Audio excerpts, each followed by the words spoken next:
Hello दोस्तों, बॉलीवुड विशाल में आपका स्वागत है। आज मैं एक्सप्लेन करने जा रहा हूँ 1974 की film the night of the sorcerers. यह स्टोरी एक आदिवासी कबीले के ऊपर है जहाँ मॉडर्न जमाने की लड़कियों को बंदी बनाकर उसके साथ गलत काम करते हैं, फिर उसकी हत्या करके उसका खून पी जाते हैं और फिर अपने तंत्र विद्या का इस्तेमाल करके उसे चुड़ैल बना देते हैं। इसी के साथ अब बढ़ते हैं स्टोरी की तरफ। मूवी की शुरुआत में हम कबीले का सीन देखते हैं जहां ये लोग जश्न मना रहे होते हैं। तभी यहाँ कबीले के कुछ लोग एक मॉडर्न लड़की को बंदी बनाकर कबीले में ले आते हैं और उसे रस्सी से बांध देते हैं। उसमें से एक आदिवासी लड़का इस लड़की को खूब बेरहमी से मारता है। जब वो बुरी तरह घायल हो जाती है तब उसके बाद कबीले के सारे नौजवान आदिवासी एक एक करके उसके साथ टपाटप करते हैं। ये कार्यक्रम खत्म होने के बाद ये लोग उस लड़की का सर धड़ से अलग कर देते हैं, जिसके बाद ये लोग उसका खून पीकर उसे चुड़ैल बना देते हैं। सीन शिफ्ट होता है और अगले दिन हम कुछ शहरी लोगों को देखते हैं जो इस कबीले के गाँव की तरफ आ रहे होते हैं।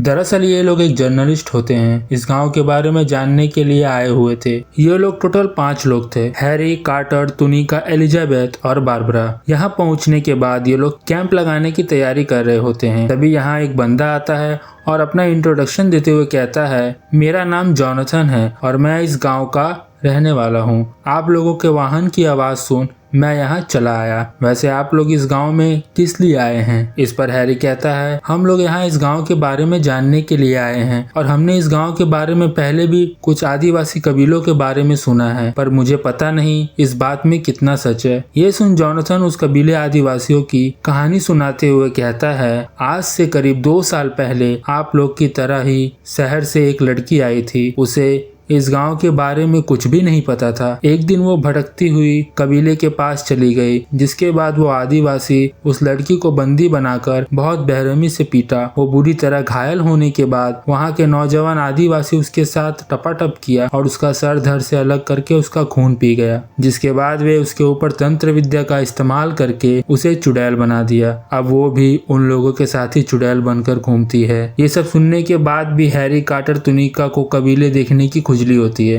ये लोग वहां जाने की जिद करने लगते हैं। जॉनथन इन लोगों से कहता है, मैं तुम लोगों को कबीले के अंदर नहीं ले जा सकता, वहां बहुत खतरा है, पर अभी दोपहर का समय है और इस वक्त पर कबीले के लोग सोए हुए होते हैं। मैं तुम लोगों को थोड़ी बहुत जगह दिखा सकता हूँ। जॉनथन इन लोगों को लेकर जाता है और एक जगह दिखाता है और कहता है, इसी जगह पर वो आदिवासी लड़कियों का गला काटकर उसका खून पीते हैं। इसके बाद जॉनथन अपने घर निकल जाता है। थोड़ी देर बाद शाम होती है और हम यहाँ हैरी, बारबरा को देखते हैं जो एक दूसरे के साथ एक नदी के किनारे आए हुए थे। यहाँ इन दोनों के आने का एक ही मकसद था, टपाटप करना। ये दोनों अपने मकसद में लग जाते हैं। दूसरी तरफ एलिजाबेथ और तुनिका कबीले के बारे में बात कर रहे होते हैं। तुनिका एलिजाबेथ से कहती है, मुझे अभी भी जॉनथन की बातों पर यकीन नहीं हो रहा, क्यों ना हमें एक बार जाकर वहाँ देखना चाहिए। इस पर एलिजाबेथ मना करते हुए कहती है, हम लोग इस जगह के बारे में कुछ नहीं जानते, वहाँ जाना बेवकूफी होगी। पर तुनिका उसके बातों को ज्यादा भाव नहीं देती और चुपचाप कबीले की तरफ निकल जाती है। धीरे धीरे तुनिका कबीले के करीब पहुंच रही होती है, पर उसके अंदर एक घबराहट भी होती है। यहाँ कबीले के लोग रात होते ही बाहर निकलने लगते हैं। तुनिका इस जगह की फोटो लेने लगती है। फोटो लेने के बाद वो थोड़ी आगे बढ़ती है, पर तभी उसका पैर स्लिप हो जाती है और वो डर कर शोर मचा देती है। चिल्लाने की आवाज कबीलों वालों के कान तक पहुँच जाती है, जिसके बाद वो सारे आदिवासी उसे देख लेते हैं और उसको चारों तरफ से घेरने लगते हैं। तभी पीछे वो चुड़ैल लड़की आ जाती है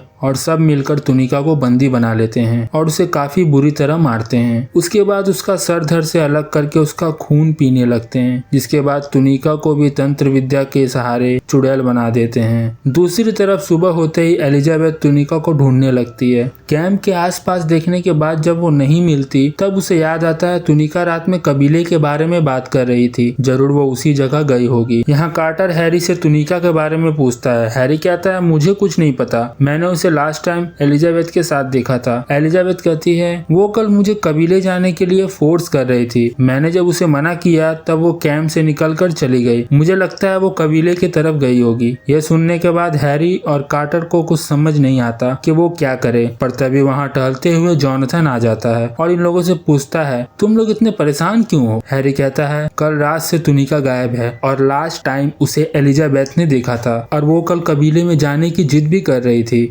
जोनाथन कहता है अभी पता लग जाएगा तुम्हारा फ्रेंड जिंदा है या मर चुका है, अभी तुम लोग मेरे साथ चलो। ये लोग जोनाथन के पीछे पीछे जाते हैं। जोनाथन इन लोगों को उसी जगह लेकर चला आता है जहां वो कबीले वाले नए लोगों का सर धड़ से अलग करता है। यहाँ देखने पर पता चलता है कि इस पत्थर के ऊपर हाल फिलहाल में ही बलि दी गई है। पत्थर के ऊपर लगी खून से समझ आ जाता है कि तुनिका भी उन कबीले वालों का शिकार हो चुकी है। ये देख जोनाथन लोगों से कहता है अभी दोपहर का टाइम है, वो कबीले वाले अभी सोए होंगे, अगर तुम लोग अपनी जान बचाना चाहते हो तो अभी के अभी इस गांव से निकल जाओ। ये सुन हैरी, कार्टर और बारबरा जाने के लिए मान जाते हैं, पर एलिजाबेथ का मन नहीं था। उसे अभी भी तुनिका की आने की उम्मीद थी। तुनिका की वजह से ये लोग आज की रात गांव में ही रुक जाते हैं। रात होते ही तुनिका अपने बिस्तर में जाकर सो जाती है, पर यहाँ बारबरा जगी हुई थी। वो अपने मजनू हैरी का इंतजार कर रही थी। थोड़ी देर बाद हैरी बारबरा के रूम में आता है, जिसके बाद इन लोगों का फिर से टपाटप करने का प्रोग्राम चालू हो जाता है। दूसरी तरफ कार्टर कुछ फोटोग्राफ्स को क्लीन कर रहा होता है। अगले सीन में हम उस चुड़ैल लड़की को देखते हैं जिसके साथ तुनिका भी होती है। अब ये दोनों बेस्ट फ्रेंड बन चुकी थी। इसके बाद ये दोनों कैंप की तरफ बढ़ते हैं। कार्टर यहाँ अपने काम में बिजी होता है, तभी वो चुड़ैल लड़की पीछे से आकर कार्टर का सर पकड़ती है और उसे फोटोग्राफ साफ करने वाली लिक्विड में डाल देती है। कार्टर काफी तड़पता है, पर वो बच नहीं पाता। दूसरी तरफ तुनिका एलिजाबेथ के कैंप में पहुंच जाती है। एलिजाबेथ नींद में होती है, पर तुनिका उसे उसी हालत में उठाती है और अपने साथ लेकर जाने लगती है। एलिजाबेथ को थोड़ा बहुत समझ में आ रहा होता है कि ये तुनिका है और मेरे साथ प्रैंक कर रही है, पर मौत का किसे पता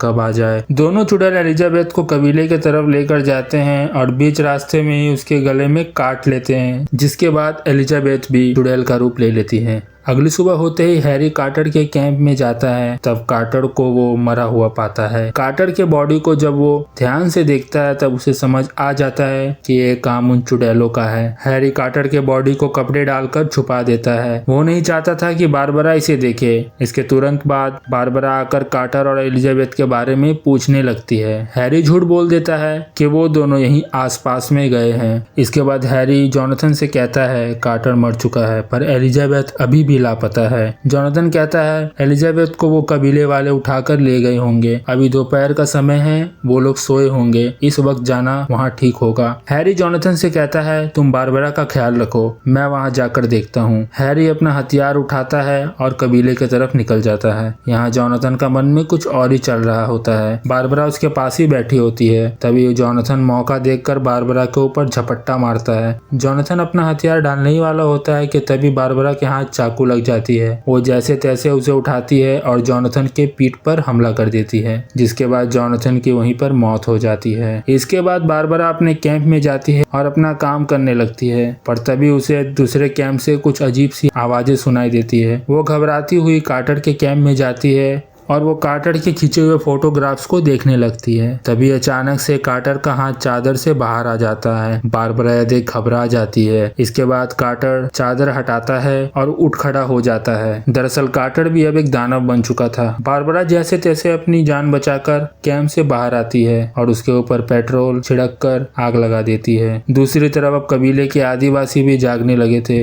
हैरी ये देख सतर्क हो जाता है। यहाँ बारबरा घबराती हुई कबीले की तरफ भागती है, पर तभी रास्ते में वो दोनों चुड़ैल आ जाती है। बारबरा उन लोगों से अपनी जान बचाकर भागने लगती है। दूसरी तरफ हैरी उन आदिवासियों को देखकर उसे शूट करने जा रहा होता है, पर तभी पीछे से एक आदिवासी लड़का आ जाता है और उसे पकड़ लेता है। यहाँ बारबरा को भी ये लोग बंदी बनाकर ले आते हैं। ये देख हैरी अपने प्यार को बचाने के लिए उन लोगों से फाइट करने लगता है। थोड़ी देर बाद हैरी जैसे तैसे बारबरा की जान बचाकर उसे कार की तरफ ले आता है, पर हैरी को यह पता नहीं था कि बारबरा को उन चुड़ैलों ने पहले ही बाइट कर चुकी है। इसके बाद ये लोग फटाफट कार में बैठते हैं और वहां से निकल जाते हैं। तभी कुछ आदिवासी कार के सामने आ जाते हैं। हैरी उन लोगों के ऊपर कार चढ़ाकर निकल जाता है। थोड़ी दूर जाते ही बारबरा भी चुड़ैल का रूप ले लेती है और हैरी को बाइट करके उसे भी अपने जैसा बना देती है। इसी सीन के साथ ये कहानी यहीं पर समाप्त हो जाती है। स्टोरी आपको कैसी लगी कमेंट में जरूर बताएं और हमारे चैनल को लाइक, शेयर एंड सब्सक्राइब करना ना भूले। तब तक के लिए bye bye and take care.